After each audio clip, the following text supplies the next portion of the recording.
Hello, everyone. Welcome. Happy Wednesday. Good morning, good afternoon, good evening, depending on where you are. I would say happy 2023, but I was just told before this call started, I'm not allowed to say that anymore, unfortunately. I will probably be saying that midway through the year as well. I will give everybody a minute here to get in and get settled. And then I will give a couple quick housekeeping items and overview of our conversation today, and we will jump in.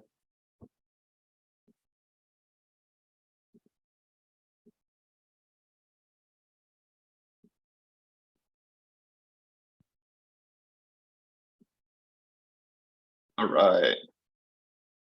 Oh, I see some names in here that I know. I'm excited to see a lot of you, a lot of names that I don't know. This is so fun.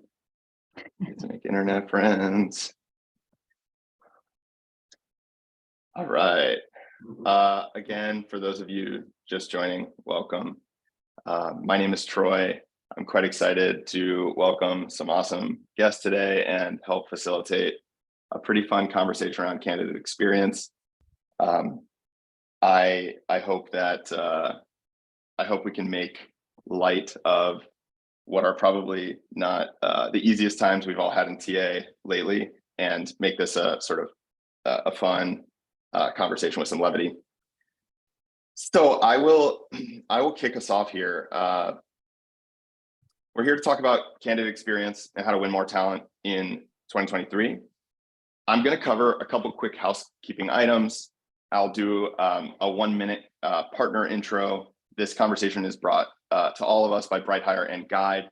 So I'll give a quick 1-minute touch on each of those, and then we'll introduce the panel and kick off the conversation. So with that, it is time.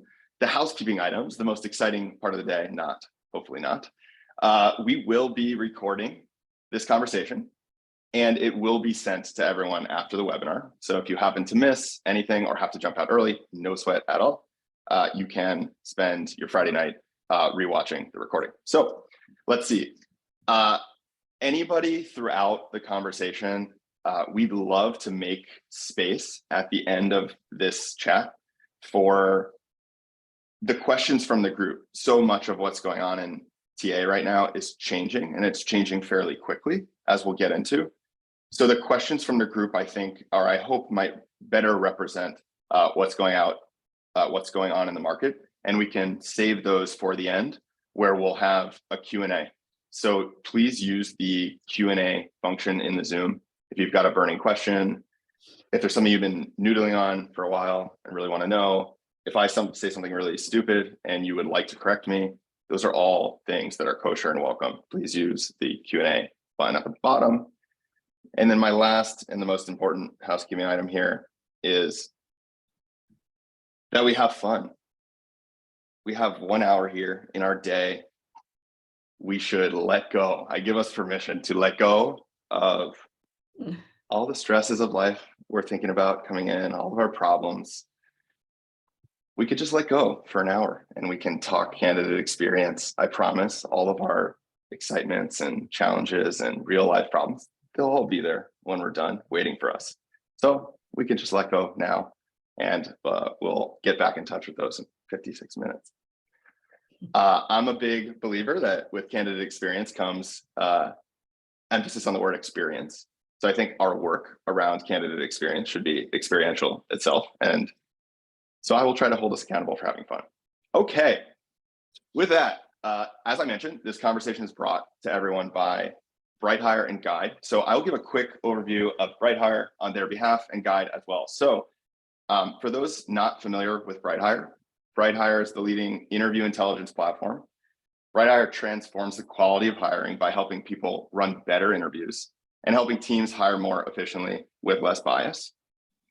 With BrightHire, the product also lets you automatically record and transcribe interviews and create a set of highlights that can be revisited and shared, which helps you streamline the interview process, improve the candidate experience, which I'm a pretty big fan of.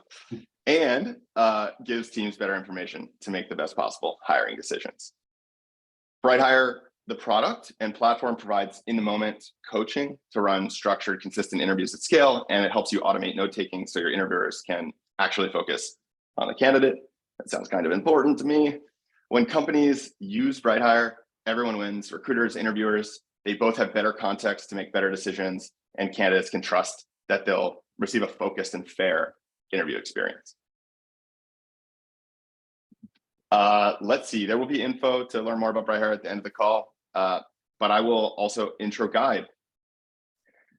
I should introduce myself here. I'm Troy. I'm the founder, one of the founders and CEO at Guide. So if I screw up this partner intro, then we've got a problem. Guide is a new kind of candidate engagement platform used by top talent teams to win better talent faster by delivering a VIP experience to every single candidate that interviews at your company, while also saving the TA team's time. So with Guide, recruiters invite their candidates into a personalized, branded interview portal where they can access everything they need throughout the interview process.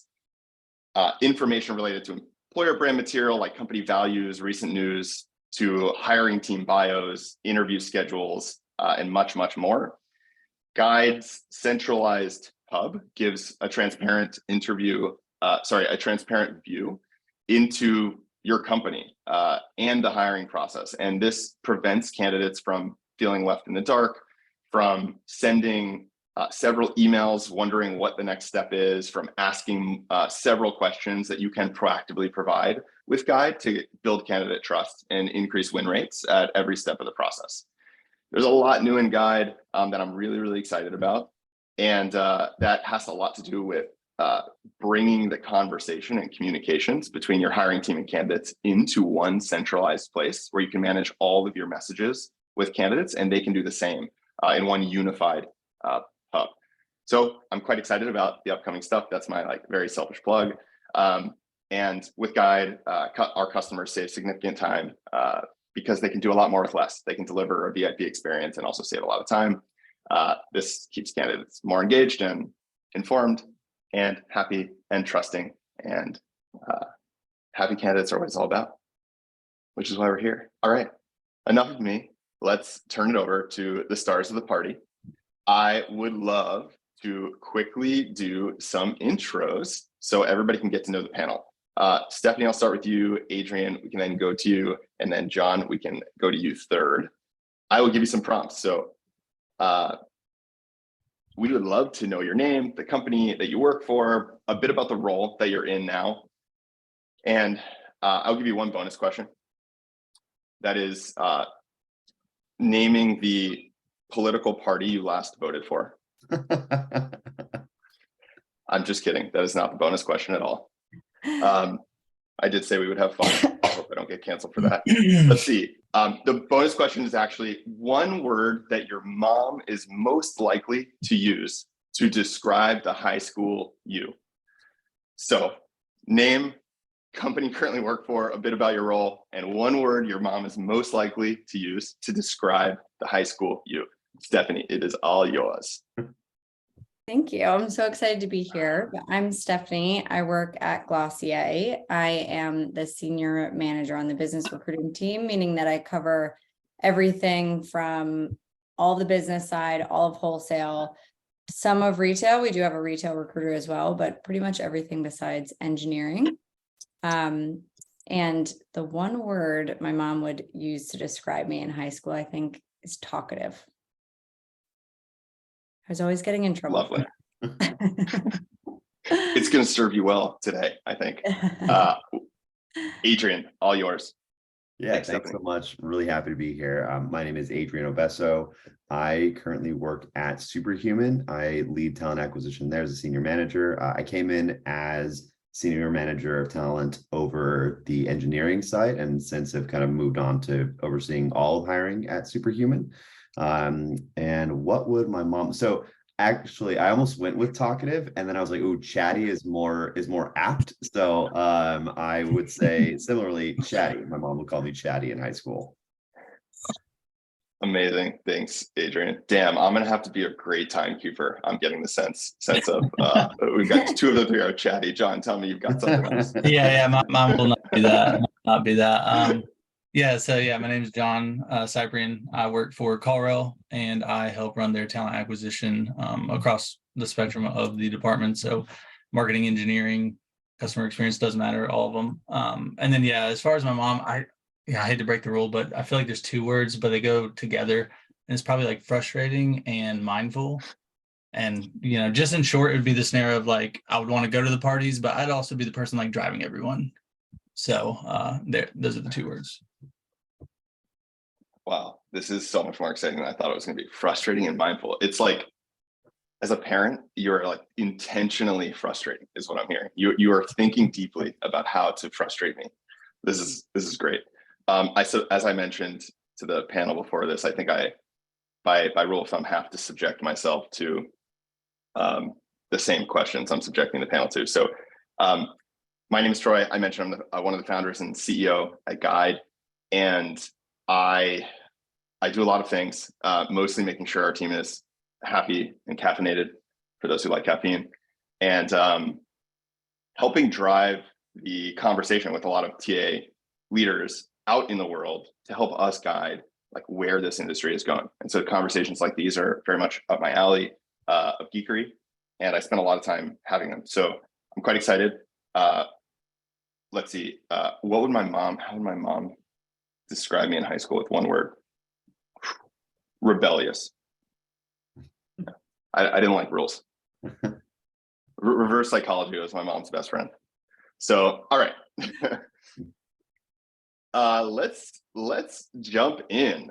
As I mentioned at the top of the call, we will be talking about candidate experience, and we'll start by, I'd like to name some of the things that I'm seeing at a very high level. What are the broad shifts that we might be seeing? I'm hearing a lot of different takes across the board lately. I think that's a result of things changing pretty quickly in the last few months. So I would like to name what I'm seeing, and then we can dive in to the panel discussing what how they're thinking about a handful of issues related to how I'll frame the conversation. And then we'll get into some tactics that the panel is seeing and using to see success at each of their companies. As we know, every company, most companies have very different approaches. So I'm hoping that we get into some details that are inspiring and tactical and helpful by the end of this, that you can actually take away, apply, or at least translate into your universe in a way that helps you. So has anybody on the panel ever heard of the French fry rule? Anybody know what I'm talking about? Okay. The French fry rule is when you're like hanging out with a group of friends and you're like, oh, where do we want to go for lunch? And everyone's like, wherever, I'm down for whatever, pick a spot. And you're like, all right, let's go to McDonald's. And then all of a sudden everyone's like, whoa, I don't want McDonald's, right? And you're like, well, you just said you were down to go wherever. And so the wisdom in this is sometimes putting forth some opinion or position helps provoke or elicit the opinion of others. So I will heed the wisdom here, and I will start off by sharing my yet to be fully settled take on what I think is happening right now in TA. And then you all can tell me where I'm an idiot and what you're seeing and where you might disagree. So yes, I am comparing my about to be hot take on recruiting to McDonald's, apparently. So, okay.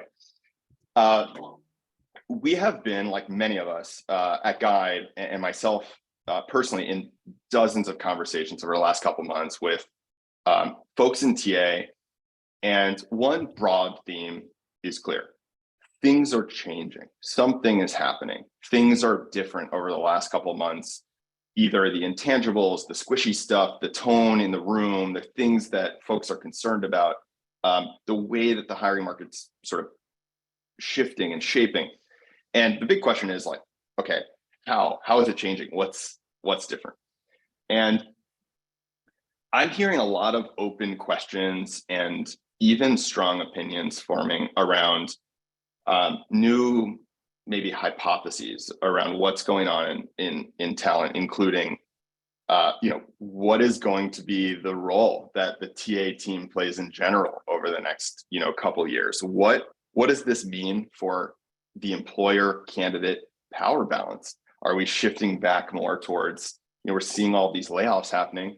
Are we shifting back towards a market that's driven by the employer, whereas the last decade was increasingly a candidate-driven market? What does this mean for candidate experience? And how do we need to shift our current talent strategy to enable success in a world where the variables are shifting? And so my, again, yet to be settled, but formulating view of what I think is happening is the takes that I'm seeing quite often around hiring is getting much easier. This is about to get, it was really, really tough for a decade, and hiring is about to get quite a bit easier. I think I wholly reject that notion based on what I'm seeing personally and what I'm seeing lately from others. However, I think what I'm noticing is that where hiring is hard and painful historically is changing. The location of the pain is shifting. And specifically, anecdotally, I'm hearing a lot less talk about the pain of sourcing and bringing talent into the funnel. I'm hearing many more anecdotes of, we have an incredible pipeline of candidates, better than we've ever had, including for technical roles in many cases. Yet these are candidates who require much more engagement and attention once they get into our pipeline. And that's becoming a massive challenge because we don't have any resources, or we have less resources, and or our headcount is shrinking on the talent team.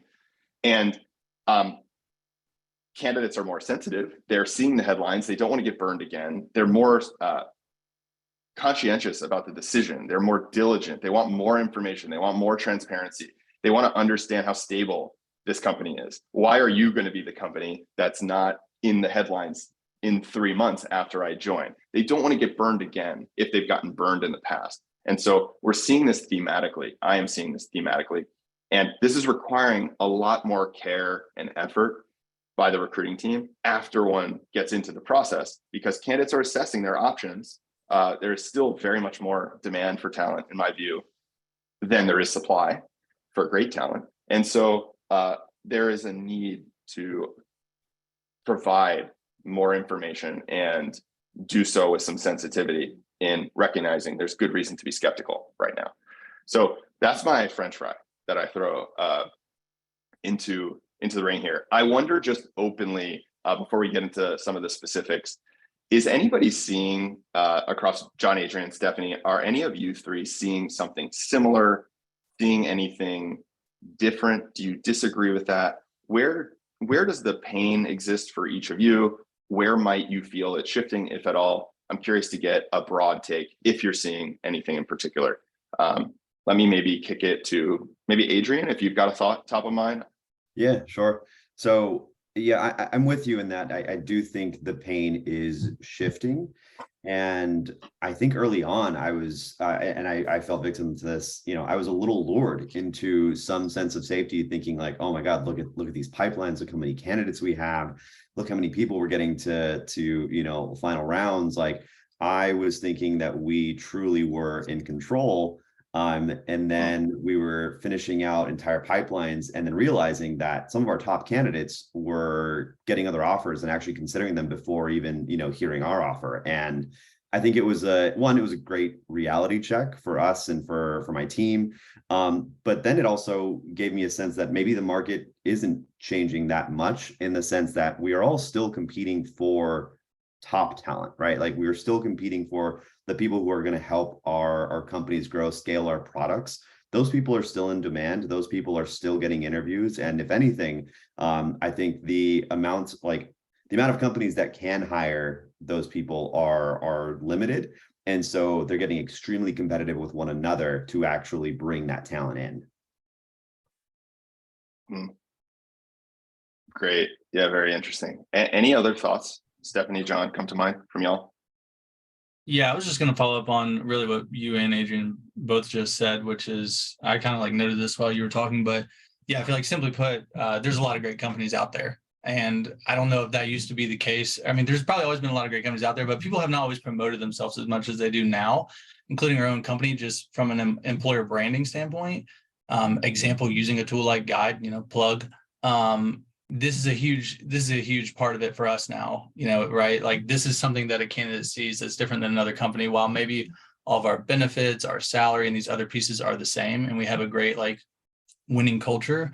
I just think that's spot on as far as lots of candidates, really big pipeline, but there's just a lot of other great companies out there. So we're seeing that same thing that Adrian mentioned of really good candidates making it to the end, and in some cases, yeah, they already have that offer and they're considering that one, before even seeing ours. Yeah, I would agree. I think it's all about setting up expectations up front, just so that you kind of, have those conversations in the beginning. They know where the offer might land or something like that at the end, because it is a really fine balance of managing both the candidate expectation and, the other offers that they have, the other companies that they're interviewing for, and kind of setting yourself up in front of all the other interviews in a different light. This is quite a great segue, I think, into the role candidate experience is playing at the moment. I wonder, Stephanie, based on what you just said, do you feel what role now, if any differently than in past years, is candidate experience playing for you? Do you feel like those expectation setting at the top of the process, is there more of a demand for that? Do you feel like it is more necessary now than ever? What are you noticing from candidates, like as they enter the process amidst this like turbulence that's going on around them? Yeah, I think that's something that we try and do on, the very first touch point, is setting expectations around the process, how long it's going to take, who they're going to meet with, what the comp expectations are, what the benefits are, even covering the topics that they will get questioned on during the interview. Just really setting the candidate up for success from the beginning, I think, is a very powerful like quick win or tool that you can implement and use during your process to set yourself up or apart from other companies. But I definitely think if you don't do that, you might be wasting time at the end of the process, or to Adrian's point, they might listen to a different offer or take a different offer, accept it, sign the paperwork before they even tell you that they have another offer. So at least at the beginning of the process, if you share all of that information, they know going into the interview process, if they get another offer, what you could potentially offer at the end. So yes, I definitely agree with that.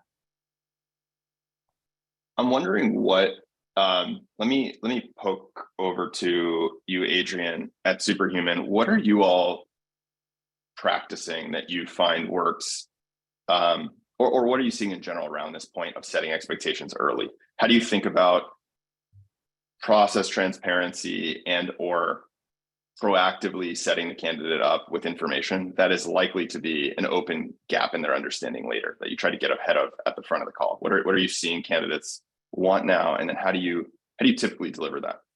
Yeah, I think definitely now more than a few years ago, I'm seeing more candidates ask about the entire process, and not just like, oh, what do next steps look like? Like that's a very common question. Like they're truly asking about who they're going to meet, what's going to be covered, will there be any whiteboarding? Like they're really just getting into, asking fine details about the interview process.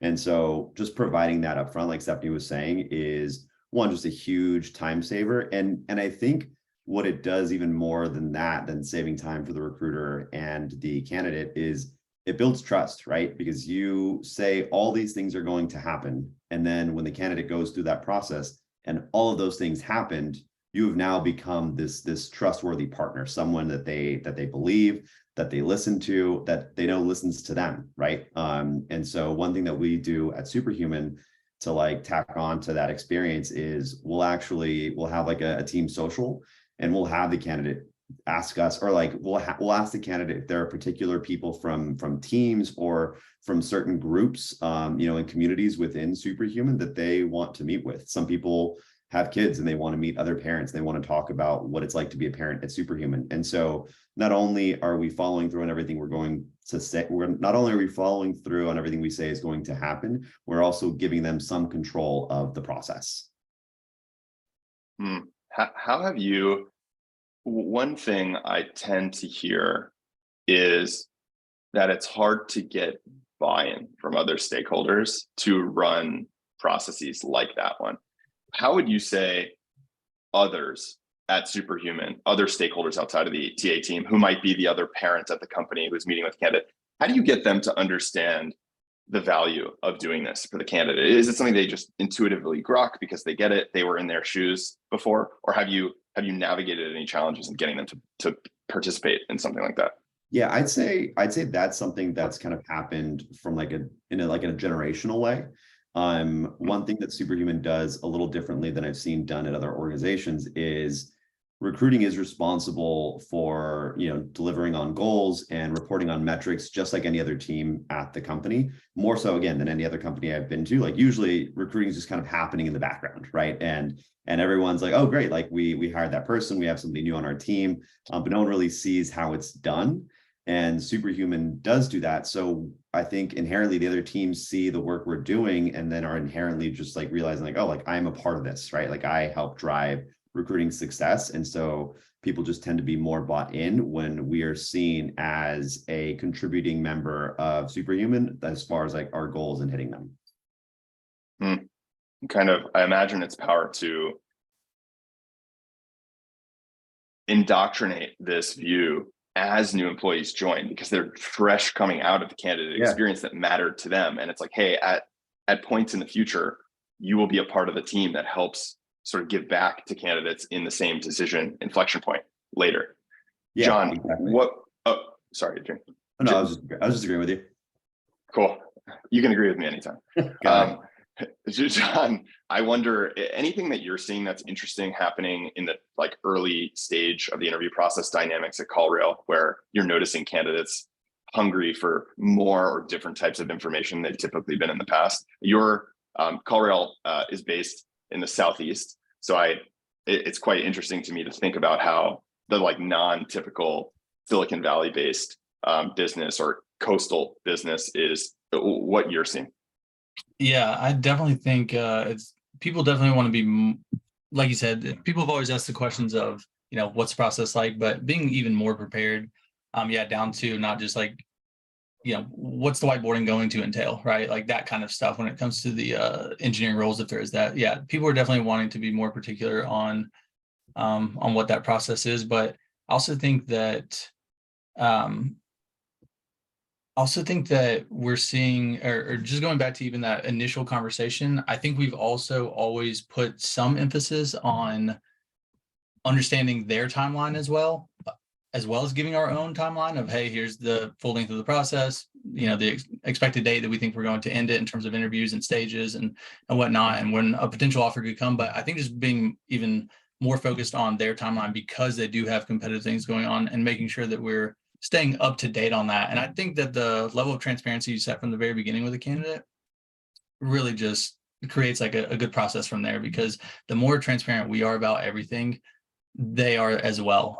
They're very open candidates, of hey, I've got this coming, down the pipeline, or hey, I don't have any. I feel like people used to maybe in the past be a little bit more hey, I have another offer, to almost force one. And I just find that that's not the case. If I'm extremely transparent about where we're at, they are 99% of the time extremely transparent about themselves as well. No, I don't have something, but I'd still like to obviously get the answer or close this out soon. But yeah, I feel like that's the kind of the biggest thing over the past year that we've seen and been more focused on to maybe set us a little bit apart from the others. Awesome. I'm hearing a couple themes that I'm pulling out for some of these answers. I'm hearing the word transparency a fair amount. I'm hearing expectations. I'm hearing trust.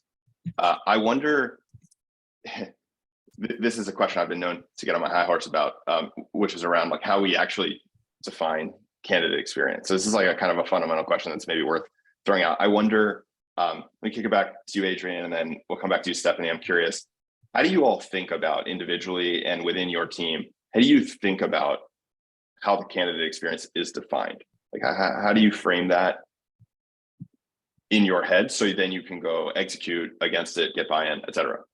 Yeah.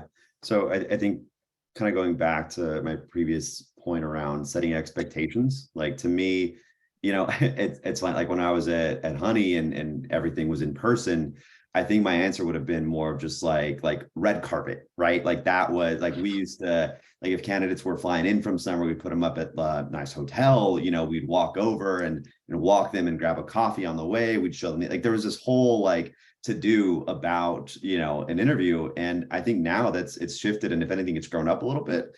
It's become truly just like level setting expectations, building that trust, and truly being a partner. Like I work with my recruiters to make sure that they talk to their candidates after every single part of the process. And again, this just like builds a consistency, it builds a relationship, and it just kind of like, I think reiterates to the candidate, like, oh yeah, what they said was going to happen is happening, and here they are following up. And I think that follow-up truly just like helps us win. So to me, it's that setting expectation, and that it's that transformation from being a recruiter to a partner. Stephanie, I'll pass it to you. I wonder, how do you define candidate experience in general? And then when do you think it starts? Like, how does your team and how does Glossier think about when the candidate experience begins? Like Glossier is a very brand forward company. So I'm my spidey sense is telling me where you might go with this, but take it away.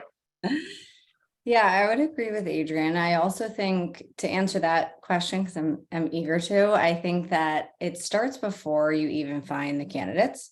So having those intake meetings with your hiring managers, making sure that everybody on the panel knows what they're asking, having the questions set up front so that you reduce bias during the interview process. Everybody understands the role, even if you're not part of the team that they're hiring for. So I think it definitely starts before you even have the candidates in the process. And that way it leads to a smoother, kind of more streamlined interview process for the candidates. But I would definitely say that human connection, and something that Adrian mentioned, and actually John mentioned too, that I think is really interesting, is following up after every interview, because there is a whole piece of recruiting and the candidate experience that maybe they don't want the job. Maybe you should ask them, do they want the job? Do they want to continue the process? Because you don't want to get all the way to the end and have them turn down the offer, or maybe they're happy about Glossier, but like this particular role isn't the best one for them. So I think checking in after every interview is a really good point too. Asking them if they want the role. It's brilliant. We don't. It's so simple, but things you don't think of. I love it. How do you, I wonder how each of you thinks about this piece. Stephanie, I think you bring up a great point, which is there is a lot of internal process, education, training, buy-in, preparation in order to even set yourself up to possibly deliver a good experience to the candidate. And so there is a lot of internal things that might not be evident to the candidate that makes for a smooth, trusting experience. I wonder how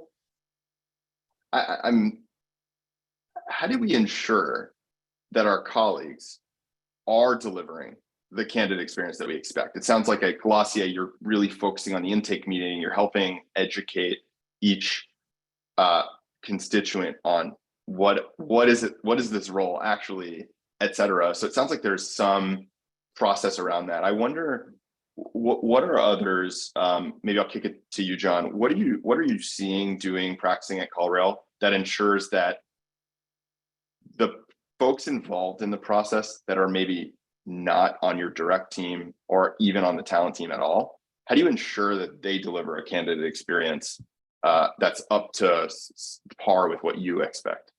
Yeah, I think you said it a second ago, and Stephanie, it's that for us, it starts with that solid intake meeting. So, and maybe even before then, to what you mentioned of, hey, as people are being hired, following up with them on how that candidate experience was so that we can further improve, and knowing that they're going to come back and at some point be able to help us. It really all starts from there, I guess. But yeah, that solid intake meeting really gets things going.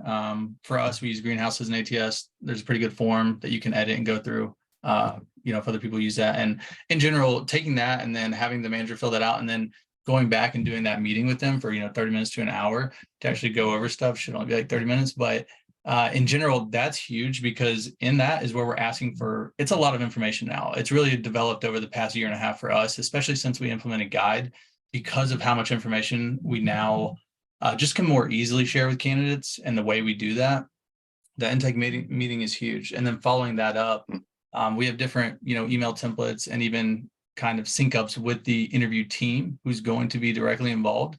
So they're aware not just of in the past their part, but now they're aware of who's before them, who's after them, what are those individuals talking about?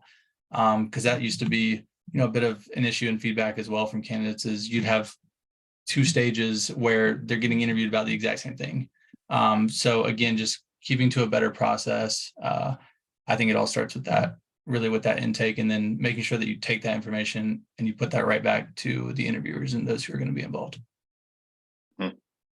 Sounds like during the intake meeting, you front load with the hiring team. What is all of the information that we want to progressively reveal throughout this process to candidates? You collect all that information and you build a strategy for what and when you share pieces throughout the process. And because you have all of that up front, perhaps there's less logistics, scrambling, and reactivity happening as candidates are going through the process. You've kind of got the master FAQ information built, and candidates, I'm imagining, benefit from getting some of this before they even ask, which probably builds trust and sets you apart in and of itself. Yeah, exactly. And I guess the one other thing I'd add too, that even specifically over the past 3 months has changed greatly for us, is after that, we weren't necessarily showing our internal interviewers guide or what the candidates were saying, right? Like, we're all confirming on this information, but that's now been a additional step added. After we create the guide of what the candidate's going to go through, we're then showing that as well. So that, again, everyone in our company, and that's where it comes from, not just interviewers, but everyone, we kind of did a general overview to people of, hey, here's what we're actually doing on our, candidate experience side and our interviewing side when we are trying to hire. And that really gave a lot of people a better sense of, I guess just how the meaningful work that we're trying to do on that side of the house. So there's a candidate prep guide, if you will, and then also, and equally important perhaps, is the interviewer prep guide. Yeah, exactly. Oh, the inner geek in me is like getting quite excited about this. This is great. Adrian, what is your take on this? What are you seeing at Superhuman? And then maybe specifically, what are some of the quick tactical wins that you've implemented to improve candidate experience that may be applicable or even just inspiring for other people to take note of that you found to be effective? Yeah, I really liked one piece that John said around showing other people at the organization, the tools that you're using for candidates. Like I felt silly for not doing this, but I hadn't shown one of our people leaders guide, and she was so impressed at what it was and what it provided for candidates.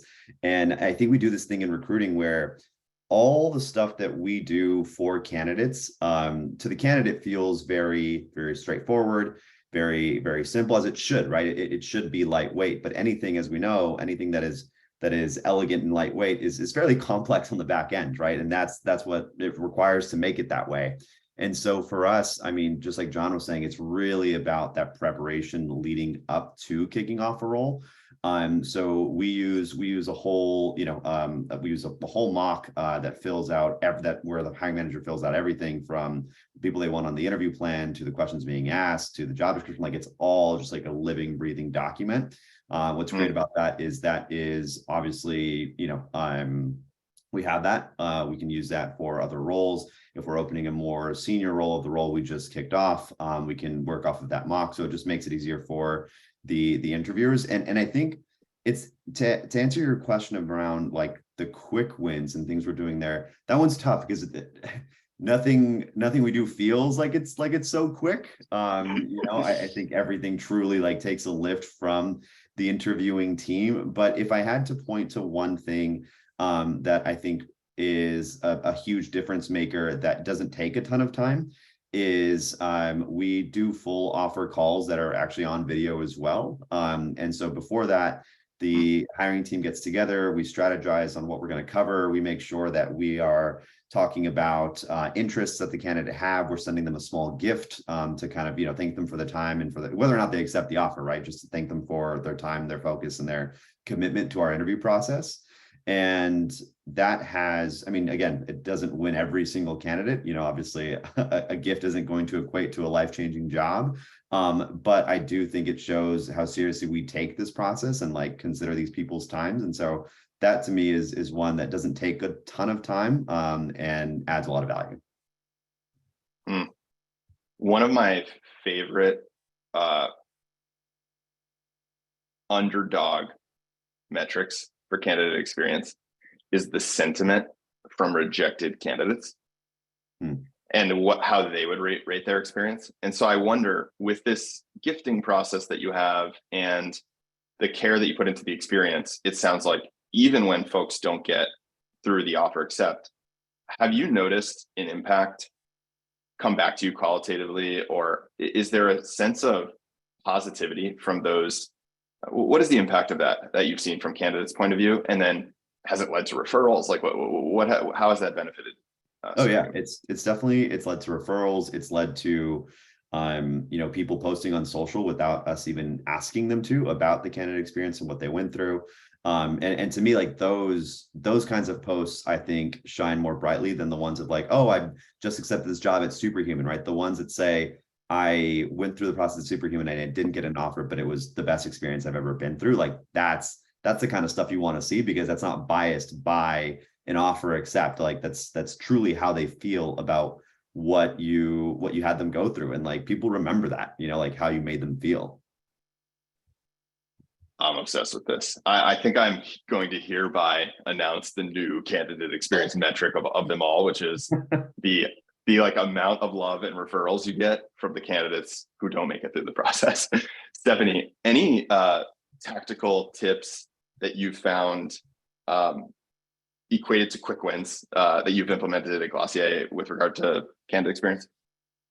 Yeah, Adrian actually covered my big one, which was gifting, which I think is amazing. But there are a few, two other things I think I would mention. One is about bringing in really senior leaders into the interview process, whether it's the CEO or, the number 2 in the company. It just elevates the experience for the candidate and shows them how important the role is, even if it's a coordinator level role or whatever it might be. I know that's not, necessarily always something that you can do at your company, but definitely bringing in more senior people in the beginning of the process versus the end has been something that has definitely led to more offer accepts or more like positive candidate experience.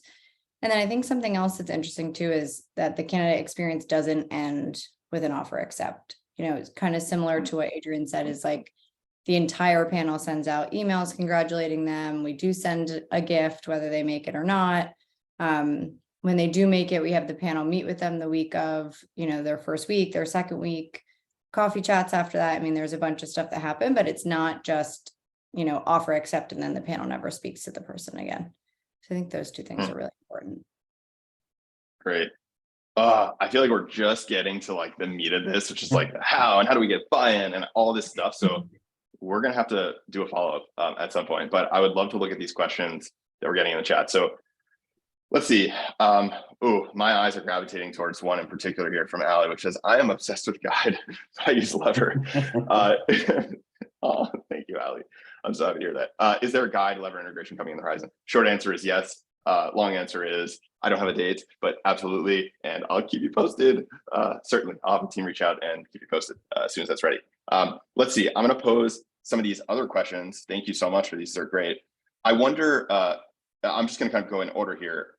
Are any of you seeing your company, perhaps, or other companies in your peer group lower or try to experiment with lowering the comp levels because there is this idea floating around that there's a flood of talent on the market due to layoffs? And Ali says she's heard of at least 2 companies openly talk about this with quips like, people are desperate, they'll take a lower pay band. I wonder, how are we experiencing this? And then maybe one bit of color I'll add to this, which is, Guide, we use a fairly rigorous leveling framework and compensation banding process so we can do this fairly. And one challenge that we have is that the data sets we pay for, like the best data sets there are, they often lag the market by several months. And so in a time when things are changing radically fast, the question becomes, well, do we break our principle of integrity around fairness and just kind of go with our gut here?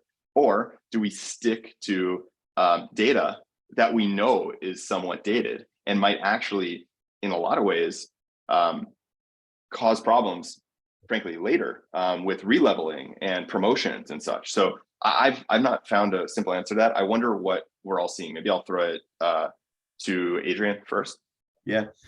Yeah, this is a tough one. I have also heard of companies lowering pay because they believe that people are desperate, which is, I think, a pretty backwards way of looking at this. And yeah, I don't like that.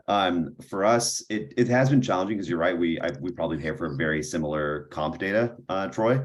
And yeah, it lags. And so you can't always trust that. And so one way that we try to get ahead of that is really just like, listen to the people we're talking to. For me, if I have a salary band and I hear one candidate say that they are making more than that, then that's okay, that's anecdotal. A second candidate is coincidence, third is a trend, and a fourth candidate is fact, right? Like that's how I like to play it. And then I work with my people partners to figure out where we can come out. And I think the thing that we do the most and make sure we don't change is our internal equity, right? And making sure that like we are paying comparatively to the people that are already on the team, so that one, no one's coming in so much higher or lower than anyone else, and then no one on the current team feels slighted by this new employee. And so that means that we're not always going to make the most competitive offer, but hopefully we've done enough that it is still exciting and interesting for that candidate, and we've made it, tantalizing enough that like this is still something that they want to do. Any thoughts from John or Stephanie around the comp bit as for what you're seeing? Yeah, I think I also agree. I don't like that. I think you should pay people what the job is worth. And if you're changing the comp based on the macro environment, I don't know if I would want to work for a company like that. But I think it's also interesting now in a remote environment that with these new laws, you don't have to post the salary on the job description. So in that situation, kind of like what I said earlier, we actually talk about comp on the very first call. And I usually bring up the comp conversation and share what our level is before they even have the chance to give me expectations. So it really doesn't lower, I can't lower the salary based on what they're looking for or kind of short them when it comes to that. So no, we don't change. Anything top of mind? John, anything that you're seeing? Yeah, I mean, and same with Adrian and Stephanie, shame on those two companies or whoever they are, but yeah, we do the exact same thing. So I will always get to that salary before, like Stephanie said, before they can even say it. And from there, it just makes it, again, really transparent and easy for them to say, hey, this works for me or this doesn't. And we do have like from there, let's say a 5 to 10% range that perhaps we can go higher, but it's one of those things where I'm also very transparent of like, that's not guaranteed. What is guaranteed is this budgeted number. We're not going to offer you lower. If you're, going for this job, this is the number that you would get. If you want to negotiate after based on total comp package, again, there could be some wiggle room, but yeah, I think that, that's really just backwards thinking, especially when there's the inflation, everything's so much more expensive. To pay less just doesn't make sense. But yeah, no, I think everyone else pretty much summed it up for what I'm seeing as well. If I could tack on one more thing, so I imagine as I'm thinking about this more deeply, some of the people that are listening to this, on this webinar might be working at organizations where people are trying to do that, right? And it's coming from a budget conscious place. It's not a way to like give people less, but really just save more. And one thing that we've been doing at Superhuman is if we are looking at a role, like we're really looking if we can fill that internally. And if not, because usually people know whether or not they're up for promotions or transfers, whatever. We're really considering like, okay, does this role need to be as senior as we're opening it, right? Like that's a way to get somebody in, get the work done, and find someone who might grow into a more senior role and helps us save money that way while still being fair. There's a handful of interesting questions here. I wonder, I'm seeing Nikki's question come in. most recently around changes to the dynamics between internal TA teams and external agencies. So are we seeing, is anybody at your current company or in your, this touches loosely, Adrian, I think on what some of what you mentioned around the internal roles and such, or biasing there. First, I wonder, do we feel we are less likely to jump for like agency support than we might have been a year ago? Or have we felt that those use cases still come up, are about the same and haven't changed? For us, it's definitely less, just given the hiring goals that we have this year. It has significantly dropped in terms of numbers from what we've done the previous 4 years that I've been at the company. So yeah, for us, the use of agency, that was one of the first things I did actually this year, was reach out to our 3 partners, because we always have a review every single year of those 3 partners and looking at new ones if needed. But yeah, that was one of the first things I did, was reach out to them and be pretty transparent of even that, of, hey, like, here's what we've done over the past 4 years, but here's what's likely to happen for us this year in terms of using outside agencies for hiring. Anyone else have a thought on this? Yeah, we've kind of come away from using agencies for a little while now, but I'd say one thing that we do is we will bring on like contract sourcers to help out occasionally, and I find that just a better add, because that person feels more bought in. They feel like they're part of the team, which they are, even though they're working part-time, and it ends up being more cost efficient that way, and then we can still use the pool of candidates that they've sourced later on. So it helps out from like a generational standpoint as well. Let's see. There is, we can, in the last like 5 minutes or so here, there's 2 questions, both I think might be worth covering if we can. One's a little more tactical, and I promised that we would get tactical by the end. So let me resurface the gifting that at least 2 of you mentioned doing. How does this work logistically, is the question. Can you explain a little bit more about how it works? At what stage does a candidate need to get before you typically trigger the gift motion? Do you use any particular tools that are worth mentioning? Like, how do you make this work from it's practical, we can actually do this and lean in and not make it a 1 or 2 time bespoke thing? Adrian, you want to go first? Sure. Yeah. For us, so it's funny. It's more heavy-handed than like we're pretty obvious in like asking for an address, or if someone's not comfortable giving that, providing an email that we can send something to, like a gift card. So I'd say like it's not as like just there's no one working in the background. Our coordinator and recruiting ops person will just like ask for that as they're scheduling the offer call, and the candidate knows what it is. Like, they're not like, that's weird, why are you asking for my address? So yeah, I wish I had a more elegant answer. Yeah, no, this is great. I've joked myself about the awkwardness of the remote world. We internally have somebody that has been living in an RV for years and like traveling the country, and we can't nail down his damn address to send him a gift, and we see this ever. It's pretty tough. So this stuff does get hard. Stephanie, anything that you're doing in particular that you find like makes this more feasible? Yeah, like Adrian said, I think there's so many companies who have just jumped on the remote bandwagon for gifting. Like, one that just comes top of mind because I just use it is Sugar Wish. You just need an email address, and then they pick out their own gift from the website, whether it's like candy or pretzels or whatever, the gift is. But there's so many like that you already have their email from going through the interview process, that it's so easy just to send them that gift card or, that link. And then we also have, just from shipping orders, we'll send Glossier products. Sometimes you do have to make it to the on-site stage or, the offer stage when we end up sending more of a larger swag package. But that's specific if you're a product-based company. It's a lot easier for us to send out products than I think some tech companies. But there's so many websites that you can send gifts just through an email, which could be a good way to look at it. That's great. I've seen some of these companies too, and they make this stuff. They're built to make this easy if you can plug them into like the ATS and other things, which I'm not sure the state of those integrations and such, but I'll throw one more idea out here that we practice at Guide lately and we found some success with, which is we usually do this once folks get to the offer stage, typically whether or not they've accepted the offer, or in some cases we do this earlier, but usually we'll pick out one thread from at some point during the interview process that is of interest to the candidate. So for example, a candidate that comes to mind was a stamp collector, and we learned that during the interview process. And so what we'll do is we'll make a small donation in their name to an organization that supports that interest. And then we'll just let them know that we made that donation in their name. And so it eliminates the need for logistics. It actually it's relatively easy, and it feels very, very personal because you paid attention to like one thing, and you're spending hours with people. There's always something that you can pick apart that this person's interested in.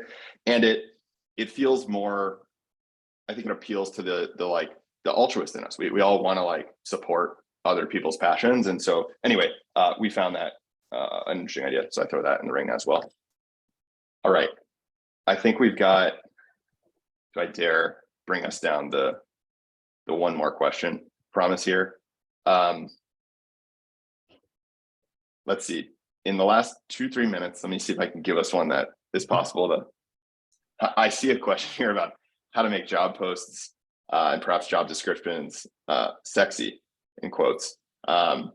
So candidates look at it and in the first 2 seconds, like, don't draw the wrong conclusion and like rule the company out. I have a feeling that's going to be more than a 3-minute answer. Unless anybody has any quick tips, feel free to chime in. I'm reading. Let's see. I would say authenticity. Like, I think belief is irresistible, right? So maybe it's not sexy, but it is something that you look to and you want to believe in. And so I think just like as best you can, try to mirror your company culture and values in the job description, and just like be honest about who you are as a company. I would agree. I also get a ton of feedback on how we break out our job descriptions in different sections. So they usually say 6 months expectations, 12 months expectations, and a lot of people can quickly skim those. I get a lot of feedback on that. So maybe breaking it down is a lot easier. One trend I've seen recently around this topic that connects with a lot of the points y'all made earlier in the call around process transparency. Of course, you can buy software or build docs or one-pagers. You can do stuff mid-process. What I have seen some folks starting to do is outline, at least at a really high level, the 4 or 5 steps of the interview process in the job description. It's like, here's what the interview process will actually look like. Again, I think that the general theme is not to try to be anything that you aren't, but just to be transparent about what you are. And this helps you, so to speak, find your tribe. It helps people that would be good fits for this be more attractive and more likely to lean in at the job description level. And those who would find this not to be their cup of tea, to be able to more easily lean out, which actually saves both parties time, as was mentioned earlier. Oh man, all right. I'd happily go another hour if somebody got me a coffee, but there's nobody here to get me a coffee and we don't have another hour. So I would love to express my thanks to both BrightHire and Guide, and especially Stephanie, Adrian, and John. This was fun, and I really hope we get to do this again. I hope those in the audience get a chance to think through the small, easy wins in which we can sort of level up the tides of candidate experience and make for a better world, as I see it, for everyone. I think there is good reason to believe that current constituents, teammates, employees buy in, because they've all been through the process and we all have empathy and we all know what it's like to be in a high stress, high anxiety time. And I think I encourage everyone to take a little risk to make some asks and take some experiments, run some experiments with those at your company to try to help deliver some new exciting bits and pieces to the candidate experience at your company. And thank you. Thank you for listening to us. You can check out BrightHire at brighthire.com. You can check out Guide at guide.co, and you can reach out to either of us with questions. Thank you, panel. John, Adrian, Stephanie, thank you guys so much for the This was time. fun. Yeah, thank you. Thank you. Yay. It is 11 on the dot. We welcome everyone to take off and